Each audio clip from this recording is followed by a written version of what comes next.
మనం ఈరోజు చెప్పుకోబోయేటువంటి టాపిక్ ఏమిటి అంటే అసలు లగ్నం నుంచి 12 భావాల్లో మీది మేషం నుంచి మేషము, వృషభం, మిథునం, కర్కాటకం, సింహం, కన్య, తులా, వృశ్చికం, ధనస్సు, మకరం, కుంభం, మీనం, ఏ లగ్నమైనా కానివ్వండి, ఏ రాశి అయినా కానివ్వండి. అసలు ఫస్ట్ మీరు లైఫ్లో ఫిజికల్గా కానీ మెంటల్గా కానీ స్ట్రెంగ్త్ ఉంటేనే మీరు దేనికి ఎలా అయినా ఎదగలుగుతారు. అంటే చాలా గొప్ప స్టేజ్కి వెళ్ళగలుగుతారు. మరి మీరు ఎందుకు ఎదగలేకపోతున్నారు? మీ రాశినాథుడు కావచ్చు, మీ లగ్ననాథుడు కావచ్చు, ఎందుకు వీక్ అవుతారు, దాన్ని ఎట్లా స్ట్రెంగ్తన్ చేసుకోవాలి అనే విషయాలు ఇప్పుడు నేను చెప్తుంది నేనైనప్పటికీ చెప్పిస్తుంది సాక్షాత్ లలితామ్మవారిగా భావిస్తూ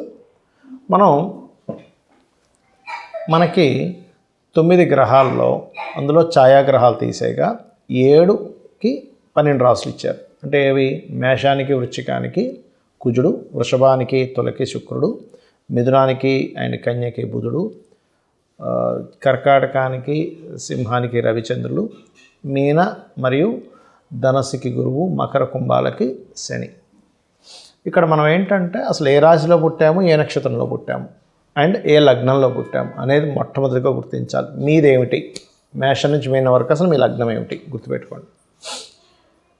ఈ రాశి నాథుడు ఎంత స్ట్రాంగ్గా ఉన్నాడు ఈజ్ మోస్ట్ ఇంపార్టెంట్. అది ఎలా తెలుసుకోవాలి? మీ రాశినాథుడు పాపగ్రహాలతో ఉన్నాడా, శుభగ్రహాలతో ఉన్నాడా? శుభగ్రహాలతో ఉంటే చాలా సాఫ్ట్ నేచర్ ఉంటుంది, పాపగ్రహాలతో ఉంటే కొంత మొండితనము ఉంటుంది. ఎట్ ఏ సేమ్ టైం లైఫ్లో హర్డిల్స్ కూడా కొన్ని ఎదుర్కొంటారు. అయితే ఇది ఎందుకు నేను చూడమంటున్నానంటే లైఫ్లో మీరు హర్డిల్స్ ఎదుర్కోవడం తప్పేం కాదు, దానివల్ల మీరు స్ట్రాంగ్ అవుతారు. కానీ ఆ హర్డిల్స్ వల్ల మీరు వీక్ అవ్వకూడదు కదా. అలా వీక్ అవ్వకుండా ఉండాలి అంటే కొంతమంది చూడండి, కష్టాలు వస్తాయో కష్టం వచ్చేసింది అని ఆత్మహత్య చేసుకోవడమో లేకపోతే డిప్రెస్లోకి వెళ్ళిపోవడమో జరుగుతూ ఉంటుంది. కానీ కొంతమంది అదే కష్టం వచ్చినప్పుడు ఛాలెంజింగ్గా తీసుకొని ఇంకా బాగా ఎదగలుగుతారు. ఫస్ట్ ఆఫ్ ఆల్ మీరు ఛాలెంజింగ్గా తీసుకొని ఎదగాలంటే ఏం చేయాలి? అసలు ఫస్ట్ మీ లగ్నం ఏమిటి, మేషం నుంచి మీన వరకు మీ లగ్నం ఏంటో తెలుసుకోండి. తెలుసుకొని ఆ అధిపతి ఎవరు? మేషము వృశ్చికం వారు అనుకోండి, కుజుడు అధిపతి కాబట్టి కుజగ్రహం దగ్గర దీపారాధన చేయడము, మరియు అదేవిధంగా మేషం అయితేనేమో నరసింహస్వామి అండ్ సూర్యభగవాను, వృశ్చికం అయితేనేమో సుబ్రహ్మణ్యేశ్వర స్వామి, దత్తాత్రేయుని ఆరాధన చేయండి. అప్పుడు మీరు ఆటోమేటిక్గా స్ట్రాంగ్ అవుతారు. పొద్దున్న లేవగానే మెడిటేషన్ చేయండి. ఖచ్చితంగా ఎటువంటి సిచ్యువేషన్స్ అయినా సరే ఎదుర్కొనేటువంటి శక్తి మీకు వస్తుంది. వృషభము తులకి అధిపతి శుక్రుడు, శుక్రగ్రహం దగ్గర దీపారాధన చేయడము, లేదా ఆ రాశిలో ఏదైనా పాపగ్రహం ఉన్నట్లయితే ఆ గ్రహాలకి దీపారాధన చేయడం చేస్తుండాలి. మరియు అదేవిధంగా లక్ష్మీదేవి యొక్క ఆరాధన, లక్ష్మీదేవి ధ్యానం చేస్తూ నిద్ర లేవండి. ఖచ్చితంగా మీరు లైఫ్లో ఎదుగుతారు. ఇక మిథునము కన్యకి బుధుడు అధిపతి, బుధగ్రహం దగ్గర దీపారాధన, అందులో ఏదైనా పాపగ్రహాలు ఉంటే ఆ గ్రహాలకు దీపారాధన చేస్తూ విష్ణు సహస్రనామాలు ఓం నమో నారాయణాయ అని ఉదయం నిద్రలో ఇచ్చిన వెంటనే మీరు చేసుకోండి, ధ్యానం చేసుకోండి. ఇక కర్కాటకానికి చంద్రుడు కాబట్టి రాజరాజేశ్వరి అమ్మవారు అండ్ చంద్రుడి దగ్గర, సింహానికి రవి కాబట్టి సూర్యభగవానుడి దగ్గర మరియు సూర్య ఆరాధన చేయడము, మరియు గురువు రాసులైనటువంటి ధనస్సు మీన లగ్నాలకి గురువు అధిపతి కాబట్టి గురుగ్రహం దగ్గర దీపారాధన చేయడము, మరియు మీరు నిద్రలేస్తూనే దక్షిణామూర్తి ఆరాధనతో నిద్రలేవండి. మరియు మన కుంభ మకర రాసులకి అధిపతి శనిగ్రహం దగ్గర దీపారాధన చేయడము, మరియు అదేవిధంగా ఇక్కడ నిద్రలేస్తూనే సుబ్రహ్మణ్య స్వామిని కానీ ఆంజనేయ స్వామిని కానీ లేకపోతే ఈశ్వరుని కానీ తలుచుకోండి. ఇది ఎందుకు చెప్తున్నానంటే మన డే బాగుంది, కాన్ఫిడెంట్తో మనం ప్రారంభించాము, మనం ఫిజికల్గా మెంటల్గా స్ట్రెంగ్త్ ఉన్నాము. లగ్నమైనా రాసైనా అందరికీ లగ్నం తెలియాలని రూల్ లేదు, రాసి తెలిసినా సరే అలా చేయొచ్చు. ఇలా మీరు చేసి చూడండి, మీ లైఫ్లో మిరాకిల్స్ చూస్తారు, చాలా స్ట్రాంగ్ అవుతారు, చాలా అంటే చాలా స్ట్రాంగ్ అవుతారు. ఇలా మీకు మీ లగ్నం ఏమిటి లేదా మీ రాశి ఏమిటి, దానికి ధనాధిపతి ఎవరు, ఏం చేస్తే మీకు ఫైనాన్షియల్గా బాగా కలిసి వస్తుంది. వృశ్చికం వారికి గురుగ్రహం దగ్గర దీపారాధన, మరియు ఇక్కడ మీకు ఇంకోటి ఏంటంటే వృశ్చికం వారికి సంతానం కలిగిన తర్వాత నుంచి ఫైనాన్షియల్ గ్రోత్ ఉంటుంది. ఇంకా చాలా ఉంటాయి దాంట్లో చెప్తూ వెళ్తే కనుక ఒక్కొక్క భావం ఎలా యాక్టివ్ అవుతుంది అనేటువంటిది తెలుసుకుంటుండాలి. సో గురుగ్రహం దగ్గర దీపారాధన, దక్షిణామూర్తి ఆరాధన చేయాలి వృశ్చికం వారు. ఎప్పుడు కూడా ఇది నేను మీకు స్టార్టింగ్ పాయింట్, అంటే ఒక వ్యక్తి యొక్క ధన సంబంధించినటువంటి విషయంలో ఎదగలేకపోతున్నాడు, అసలు ఎక్కడా కూడా అసలు పాసిబిలిటీస్ తగ్గిపోయాయి, ఫైనాన్షియల్గా బాగా ఎదగాలి అంటే మీ లగ్నం లేదా మీ రాశికి ఇది స్టార్టింగ్ పాయింట్. కానీ ఆస్ట్రాలజీ కంప్లీట్గా మీ పర్సనల్ చార్ట్ తీసుకున్నప్పుడు ఏం చెప్తుంది అంటే, మీకు మీ ధనాధిపతి అసలు సెకండ్ లార్డ్తో పాటు ఇంకొక గ్రహం కూడా ఒకటి ఉంటుంది, మీ పర్సనల్ చార్ట్లో తెలుస్తుంది. అది ఎలా అంటే మనుషులందరూ ఒకటే, కానీ ఒక్కొక్క మనిషికి డిఫరెంట్ టైప్స్ ఆఫ్ గ్రూప్స్ ఉంటుంటాయి. బ్లడ్ పరంగా తీసుకోండి, మెడిసిన్ పరంగా తీసుకోండి. అలాగే అదే లగ్నంలో మీరు పుట్టినప్పటికీ మీకు సెకండ్ లార్డ్ అది అయినప్పటికీ అది మరలా కొంత మారుతుంది. అది పర్సనల్ చార్ట్ బట్టి తెలుసుకోవాలి. సరే నాకు జాతకమే లేదండి, ఏం చేయాలి? చక్కగా మీరు లలితా సహస్రనామాల్లో 2 నామాలు ఉంటాయి ఫైనాన్షియల్ ఎదగడానికి. ఓం సంపత్కరీ సమారూఢ సింధుర వ్రజసేవితాయే నమః. ఓం ధర్మాధ్యక్ష ధనాధ్యక్ష ధనధాన్య వివర్ధినే నమః చేసుకోండి.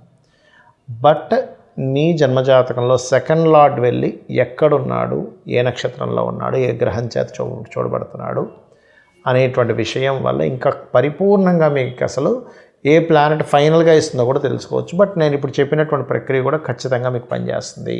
మీరు ఏ ప్రయత్నం చేసేటప్పుడైనా ఏ గ్రహాల దగ్గర దీపారాధన చేస్తే మీ ప్రయత్నం సక్సెస్ అవుతుంది అనేటువంటి విషయాన్ని మనం ఇప్పుడు తెలుసుకుందాం. చూడండి, ఎవరైనా సరే వాళ్ళ ప్రయత్నం సక్సెస్ అవ్వాలనే ప్రారంభిస్తారు, రైట్? అయితే మీ యొక్క ప్రయత్నం 100% సక్సెస్ అవ్వాలంటే ఈ ఫార్ములా ఫాలో అవ్వండి, ఖచ్చితంగా సక్సెస్ అవుతుంది. ఇక్కడ మనం అర్థం చేసుకోవాల్సింది ఏంటంటే, మీ ప్లానెట్స్ యాక్టివ్ అవ్వాలి. మీరు చేసే ప్రయత్నానికి ధైర్యం కోల్పోకుండా నిరంతరం ప్రయత్నం చేసేలా, కాన్స్టెంట్గా ప్రయత్నం చేసేలాగా, ఏ ఆటంకాలు వచ్చినా మీరు ఎదుర్కొనేలా మీరు తయారవ్వాలి. దానికంటే ఇప్పుడు నేను మీకు ఫార్ములా చెప్తాను. వృశ్చికం వారు శని అండ్ శుక్రగ్రహాల దగ్గర దీపారాధన చేసి వాటి చుట్టూ ఒక 9 ప్రదక్షిణాలు భక్తి శ్రద్ధలతో చేసి, ఎప్పుడైనా ఒకటే గుర్తుపెట్టుకోండి, మీరు చేసేటువంటి రెమెడీ కంప్లీట్ భక్తి శ్రద్ధ భావన, ఇది నాకు అల్టిమేట్గా మంచి ఫలితం ఇస్తుందనే భావంతో ఏదో చెప్పారు గురువుగారు, ఏం చేస్తాంలే, ఏదో చేసి చూద్దాం, వస్తే లక్కీగా వచ్చింది లేకపోతే పోయిందిలే, ఇలా చేయకండి దయచేసి. ఈ గ్రహాల దగ్గర దీపారాధన చేసిన తర్వాత మీ రాశిని బట్టి మీరు దాని తర్వాత ఏ ఆలయంలో అయితే దీపారాధన చేశారో ఆ ఆలయంలో మూల విరాట్ ఉంటారు. శివుడు అనుకోండి, విష్ణువు అనుకోండి, అమ్మవారు అనుకోండి, గణపతి అనుకోండి, స్కందుడు అనుకోండి, ఏదైనా రూపం కానివ్వండి, దేవతా రూపం, అక్కడికి వెళ్ళి ఒక 3 ప్రదక్షిణాలు చేసుకొని మీ డిజైర్ ఏదైతే ఉందో, మీరు ఏదైతే సాధిద్దాం అనుకుంటున్నారో అది ఏదైనా కానివ్వండి, దానికోసం ఒక్కసారి కళ్ళు మూసుకొని స్వామివారికి చెప్పుకున్నట్టుగా మీరు దానికి రూట్ ఎట్లా వెళ్ళాలి నాకు అర్థం కావట్లేదు. చాలామందికి డిజైర్స్ ఉంటాయి కానీ అది ఎలా వెళ్ళాలో తెలియదు. ఇది చేయడం వల్ల ఏమవుతుందంటే సక్సెస్ రేట్, ఇప్పుడు చూడండి, మనం ఏదైనా ఒక కోరిక ఉంది, సక్సెస్ అవ్వాలనే కదా ఒక బిజినెస్ పెడుతున్నాము, లేకపోతే ఒక ఎనీథింగ్, ఒక ఐఏఎస్ ఐపీఎస్లో అవ్వాలనుకుంటున్నాము, ఏదైనా కానీ దీనికి ఏంటి, ఫస్ట్ ధైర్యం కావాలి. దానికి స్టార్టింగ్లో ఏదో ఆటంకం జరుగుతుంది, అయ్యో స్టార్టింగ్లో ఆగిపోయింది కదా, ఆటంకం కలిగింది కదా ఆగిపోతాం, లేదా స్టార్ట్ అయిన తర్వాత మధ్యలో ఆగిపోతాయి కొన్ని విషయాలు, కొన్ని ఆఖరిలో ఎండింగ్ వచ్చి ఆగిపోతాయి. ఇలా మీకు స్టార్టింగ్లో ఆటంకం కలగకుండా లేదా మధ్యలో ఆగకుండా ఎండింగ్ వరకు మీరు అనుకున్నట్టుగా వెళ్ళడానికి ఈ రెమెడీ 100% పనిచేస్తుంది. కాకపోతే ఇక్కడ మీరు చేయవలసింది ఏంటంటే కంటిన్యూస్గా చేయాలి. అంతేగాని ఏదో ఒకరోజు చేసామండి మళ్ళీ నాకు మర్చిపోయాను ఎప్పుడో ఒకసారి మళ్ళీ చేశానంటే అది అస్సలు పనిచేయదు. దానికంటే ఏమీ చేయకుండా ఇంట్లో కూర్చోవడం బెస్ట్. చాలామందికి గృహయోగము, గృహం కొనుక్కోవాలి అని ఉంటుంది. అలాగే మంచి ఎడ్యుకేషన్, చాలా చక్కగా ఎడ్యుకేషన్లోకి వెళ్ళాలి, లేదా వాహనం కొనుక్కోవాలి, గృహం కొనుక్కోవాలి, లేకపోతే ఒక మంచి డ్రెస్ వేసుకోవాలి, మంచి ఆభరణాలు ఉండాలి, అంటే లగ్జరీసియస్ లైఫ్ ఉండాలి, లగ్జరీగా బ్రతకాలని ఉంటుంది.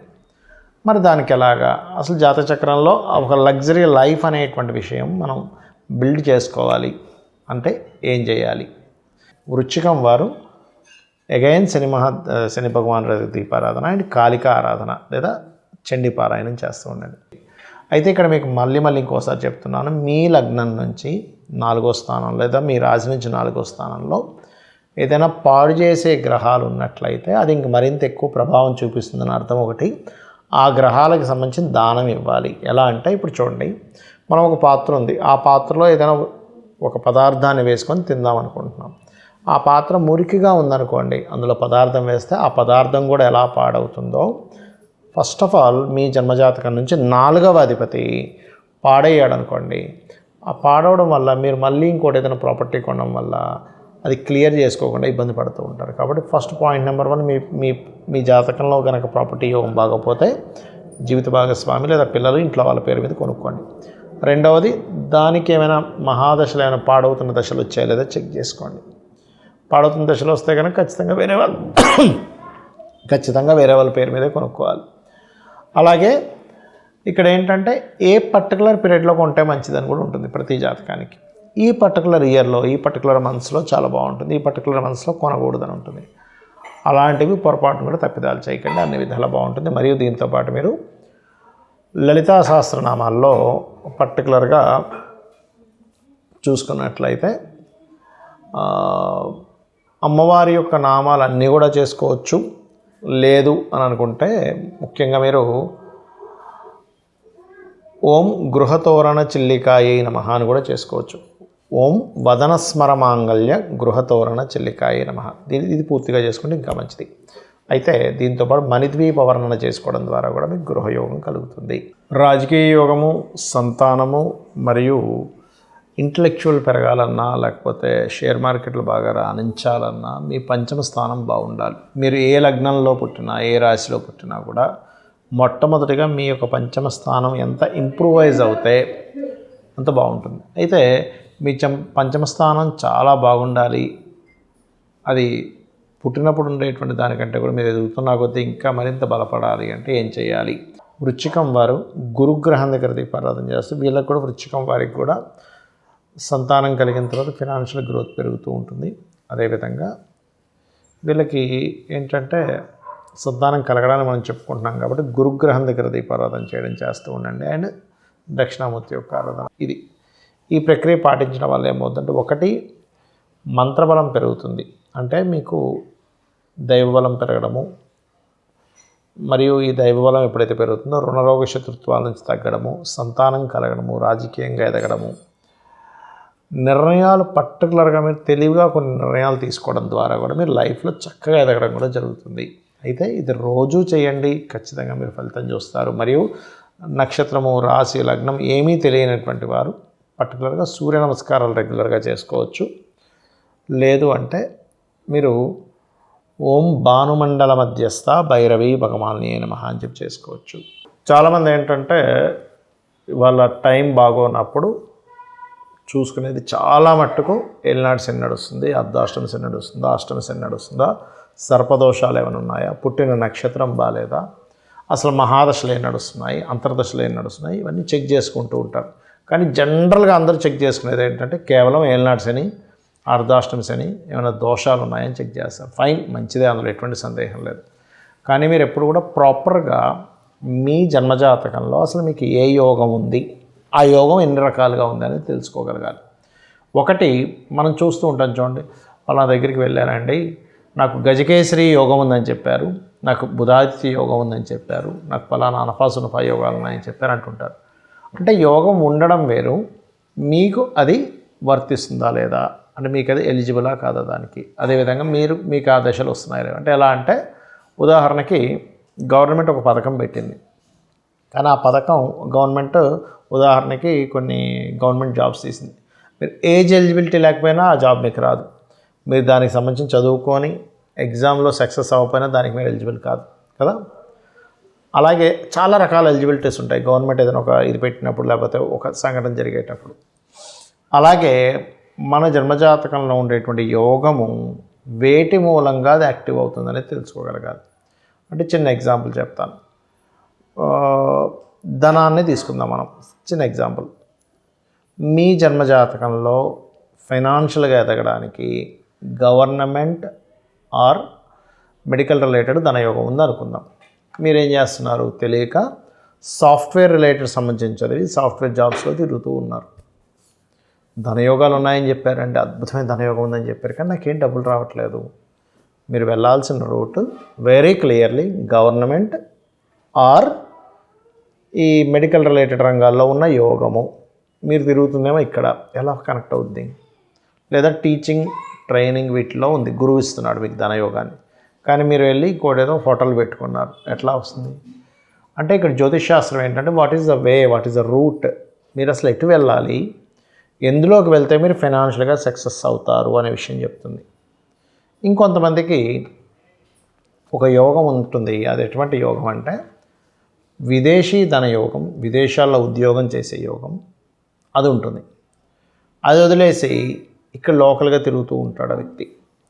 చాలామంది అవకాశాలు వస్తూ ఉంటాయి, మిమ్మల్ని అక్కడ పంపిస్తాం, వస్తారంటే నాకు ఇష్టం లేదండి అంటుంటారు. ఇష్టం వేరు, యోగం ఉందని తెలుసుకొని ఆ యోగానికి తగ్గట్టుగా మనం స్టెప్ తీసుకోవడం వేరు. ఫస్ట్ ఆఫ్ ఆల్ మీ జన్మజాతకంలో అసలు ఏ యోగం ఉంది? ఇప్పుడు కొన్ని యోగాలు ఎలా ఉంటాయంటే వాటిని టచ్ చేయకూడదు, అవి అవయోగాలు అంటారు. అంటే చిన్న ఎగ్జాంపుల్ చెప్తాను. ఎవరికైనా సరే ప్రాపర్టీ మూలంగా అవయోగం యాక్టివ్ అవుతుంది అనుకుందాం. అలాంటప్పుడు వాళ్ళ పేరు మీద వాహనాలు కానీ, గృహాలు కానీ, స్థలాలు కానీ ఏవి పెట్టకూడదు. పెడితే ఏమవుతుంది, అక్కడి నుంచి అవయోగం ప్రారంభమవుతుంది. అది సింపుల్గా మరి పెట్టకూడదు అంటే ఎలాగండి, నా పేరు మీద ఉండకూడదు అంటే జీవిత భాగస్వామి ఉంటుంది, సంతానం ఉంటారు, తల్లిదండ్రులు ఉంటారు కదా, వాళ్ళ పేరు మీద చక్కగా కొనుక్కోవచ్చు. ఇలాగా ప్రతి జాతకానికి ఒక యోగం, ఒక అవయోగం. ఆ యోగాన్ని మీరు కనెక్ట్ అవుతూ ఉంటే మీ లైఫ్ ఆరోగ్యపరంగా కానివ్వండి, ప్రాపర్టీ పరంగా కానివ్వండి, ఫైనాన్షియల్ పరంగా కానివ్వండి, కీర్తి ప్రతిష్టలు కానివ్వండి, ఉద్యోగం వ్యాపారాల్లో ఎదుగుదల ఉంటాయి. ఏదైతే దేన్నైతే టచ్ చేస్తే ఇబ్బంది వస్తుందో, కొంతమంది చూడండి ఎవరినో ప్రేమించారు, ప్రేమించడం మూలంగా ఇబ్బంది అయ్యింది, రైట్, ఫైన్. ప్రేమించడం మూలంగా ఇబ్బంది కలిగినప్పుడు 5th హౌస్ పాడవుతుంది వాళ్ళకి. 5th హౌస్ పాడైనప్పుడు లవ్ రిలేటెడ్ ఇష్యూస్లోకి వెళ్ళడం వల్ల ఇబ్బంది అవుతుంది. ఇంకొంతమందికి 5th హౌస్ అంటే షేర్ మార్కెట్ స్థానం పూర్తిగా పాడవుతుంది. వీళ్ళు వెళ్ళి షేర్ మార్కెట్లోకి వెళ్తారు, అక్కడ డిస్టర్బ్ అవుతారు. ఇంకొంతమందికి వివాహ జీవితం పాడవుతుంది. అలాంటప్పుడు ఫస్ట్ మ్యారేజ్ చేసుకొని అది కోర్టు కేసెస్ అయ్యి డిస్టర్బెన్సెస్ అయ్యి సెకండ్ మ్యారేజ్లోకి వెళ్తుంది. మరి అప్పుడు ఎలాంటి వివాహం చేసుకోకుండా ఉండాలంటే అది కాదు అర్థం. అక్కడ వివాహాన్ని ఇచ్చే ప్లానెట్ ఏ ప్లానెట్ అయితే పాడు చేస్తుందో ఆ ప్లానెట్కి సంబంధించినటువంటి రెమెడీ చేసుకుంటాం. అంటే ఎలా అంటే ఇప్పుడు చిన్న ఎగ్జాంపుల్, మనకి ఏదైనా ఫుడ్ పడదు అనుకుందాం అనుకోండి, ఆ ఫుడ్ వరకు అవాయిడ్ చేస్తాం కానీ కంప్లీట్గా పూర్తిగా అన్నం తినకుండా ఉన్నాం కదా. ఆ పర్టికులర్ రిలేటెడ్ ఏదైతే మనం అవాయిడ్ చేస్తామో, షుగర్ ఉన్న వ్యక్తి స్వీట్ ఎలా అవాయిడ్ చేస్తాడో, బీపీ ఉన్న వ్యక్తి ఇంకొన్ని కొలెస్ట్రాల్ పెరిగేటువంటి ఫుడ్ని ఎలా అవాయిడ్ చేస్తాడో, ఆయిల్ తక్కువ వేసుకునేలా తింటాడో, ఉప్పు తక్కువ వేసుకునేలా తింటాడో, ఆ పర్టికులర్గా ఆస్ట్రాలజీ కూడా మెడిసిన్ లాగా, మెడికల్ లాగా మీకు ఒక క్లారిటీని ఇస్తుంది. ఇది అర్థం చేసుకోండి. శ్రీమాత్రే నమః.